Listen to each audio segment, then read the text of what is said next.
டேய் மாட்டிச்சுடா. வரல. வாங்க அங்க ஒரு சாக்லேட் இருக்கு, போனஸ் விளையாடலாம்.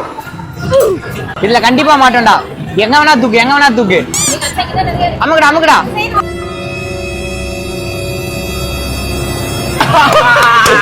சாக்லேட் ஜாலியா. 10 ரூபாய் கூட இல்ல, 5 ரூபாய்க்கு வந்து 2500 ரூபாய்க்கு கார்டு வாங்கிட்டு மருந்துக்குள்ள பிடிச்சிருக்கா. ஏய் உள்ள ஆல்ரெடி யாரனா எடுத்தா உங்களுக்கு? இல்ல இல்லையா பாத்திரியா? இங்க ஒரு சாக்லேட் அடிச்சிட்டு சதறிடுச்சு.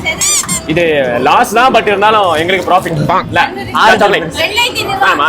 2500 ரூபாய்க்கு 5 சாக்லேட். பின்னாடி ஒரு பையன் இருக்கான் பாரு. எனக்கு இந்த ஆல்பன்லிபெல் சாக்லேட் ஃப்ளேவர். உனக்கு ஜெஸ் ஜெல்லி வேணுமா? ஆஹா. பொம்மை ஜெயிக்கலாம்னு வந்தோம் நாங்க. சாக்லேட் ஜெஸ் முடியண்டா கணேஷ்னால. கமாண்டா. அது எடுக்க மாட்டேங்குது. ப்ரோ அமுக்குடா. அவள்தான் முடிஞ்சிச்சு. இது ஏமாத்து ஸ்கேம். எதுமே இல்ல. சாரிங்க, இந்த மாதிரிலாம் யாரும் பண்ணக்கூடாது. இது ஒரு அவேர்னஸ்க்காக தான் எடுத்த வீடியோ.